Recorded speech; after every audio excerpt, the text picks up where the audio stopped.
નમસ્કાર, આપ જોઈ રહ્યા છો નેશન પ્લસ ન્યૂઝ. હું છું આપની સાથે હેતુ વગર. છોટાઉદેપુર જિલ્લાની સૌથી મોટી સિંચાઈ યોજના પૈકીની રામી જળાશય યોજનાની જર્જરિત કેનાલોના કારણે ખેડૂતો વર્ષોથી સિંચાઈના પાણીથી વંચિત છે. સરકાર દ્વારા ₹10 કરોડ કેનાલો બનાવવા ફાળવ્યા હોવા છતાં હજી સુધી ટેન્ડરની પ્રક્રિયા હાથ ધરાઈ નથી. છોટાઉદેપુર જિલ્લાના કવાંટ તાલુકામાં રામી જળાશય યોજના વર્ષ 1988માં બનાવેલ છે, જેમાં ખાંડીવાવ, મોતી સાંકળ, થડગામ, ગડેઠા, દેવત, કાનાબેડા, શીપણ, જાંબા, ભેખડિયા, નળવાંટ એમ 8 થી 10 ગામોને સિંચાઈનું પાણી આપવાનું હતું, જેના માટે કેનાલો બનાવાઈ છે. પરંતુ કેટલાક ગામોમાં ડેમ બન્યો ત્યારથી આજ દિન સુધી ટીપું પાણી આપ્યું નથી. હાલ માત્ર 3 ગામોને સિંચાઈનું પાણી મળી રહ્યું છે, જ્યારે અન્ય ગામો વર્ષોથી સિંચાઈના પાણીથી વંચિત છે. અમારે એટલું જોઈએ છે કે સરકારને કહીએ છે બી માનતી કે અમારે પાણીની સુવિધા કરો, અને અમારે બાળ બચ્ચા શું છે કે અમે મજૂરી જ જે કહેવાય છે. હવે પાણી હોય ના હોય તો પછી કાઠિયાવાડ પાણી ત્રાસ જ ચાલે છે, કેનાલનું પાણી જાય એટલે અમારે પાણીનું ટૂંકી વ્યવસ્થિત કરતા હોય તો સારું છે, એ અમારે કહેવાની મંજૂરી છે.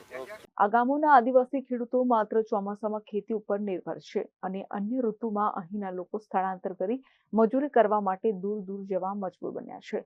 ખેડૂતો રોષ સાથે આક્ષેપ કરી રહ્યા છે કે ચૂંટણી સમયે નેતાઓ વોટ લેવા તો આવે છે, પરંતુ એમની સમસ્યાનો હલ લાવતા નથી. આજે અમારા વડીલો 40 વર્ષથી કેનાલ ખોદાવેલી કહેવાય ડોહા, એનું વળતર પણ નથી મળ્યું.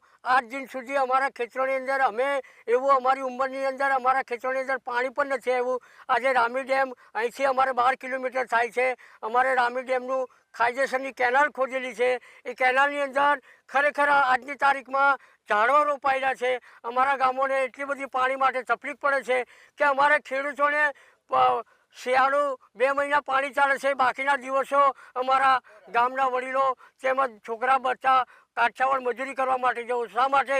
કે અમારે કેનાલનું પાણી મળતું નથી. આપણે અમારા રામી ડેમના હમણાં 9 કરોડ રૂપિયા ફાળવ્યા છે, પણ હજુ આજ દિન સુધી અમારા ગામડાની અંદર કોઈ એવો મુહૂર્ત જાગ્યો નથી કે આ કેનાલને રિપેર કરાવીએ. અમારા ગામના નળવાડ, ગઢલાવાડ તેમજ નાકવિંજા ગામના અમારા ખેડૂતોને એવું કહેવું છે કે અમારી આ કેનાલ ચાલુ થાય તો અમારા ખેડૂતોને મજૂરી કરવા માટે બહાર ના જવું પડે, એવું હું સરકારશ્રીને વિનંતી કરું છું. ધારાસભ્યને વિનંતી કરું છું, સંસદ સભ્યને વિનંતી કરું છું, તાલુકા પંચાયત સદસ્યને કે અમારા ગામોની અંદર તમે આવીને જુઓ અમારે કેવી તકલીફ છે પાણીની.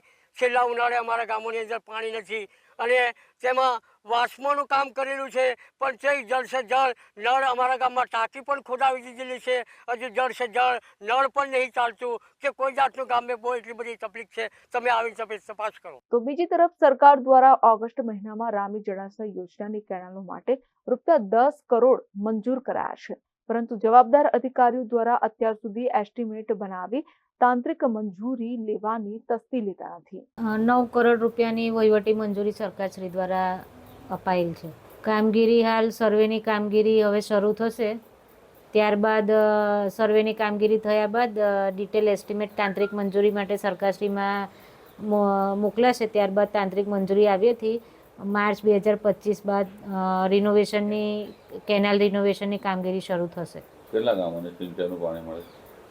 3 ગામોને મળે છે, ખંડીબારા, થડગામ ને ગયડેઠા અને મોટી સાંકળ. મોટી સાંકળ સુધી પાણી જાય છે હાલ. બીજા કયા ગામોને પાણી નથી મળતું? આથા ડુંગરી, કટરવાટ ને નળવાટ અને જાંબા 4 ગામોમાં પાણી હાલ નથી પહોંચતું. શું તકલીફ? કેનાલ ખૂબ જ જર્જરિત છે. કેનાલ જે તે સમય ભૂતકાળમાં બન્યા બાદ કોઈ રિનોવેશન થયેલ નથી, તેના કારણે જર્જરિત થઈ ગયેલ છે. આથી પાણી પહોંચી શકતું નથી. વહેલી તકે કામગીરી કરાય જેથી વર્ષોથી સિંચાઈના પાણી માટે તરસી રહેલા ખેડૂતોને પાણી મળી રહે તેવી માંગ ઉઠી છે. Rehan Patel, Nation Plus News, Chhota Udaipur. સમાચારોના સતત અપડેટ મેળવવા માટે અમારી નેશન પ્લસ ન્યૂઝની યુટ્યુબ ચેનલને સબસ્ક્રાઇબ કરો, બેલ આઇકન દબાવો અને જોડાયેલા રહો ફેસબુક, ઇન્સ્ટાગ્રામ અને ટ્વિટર પર.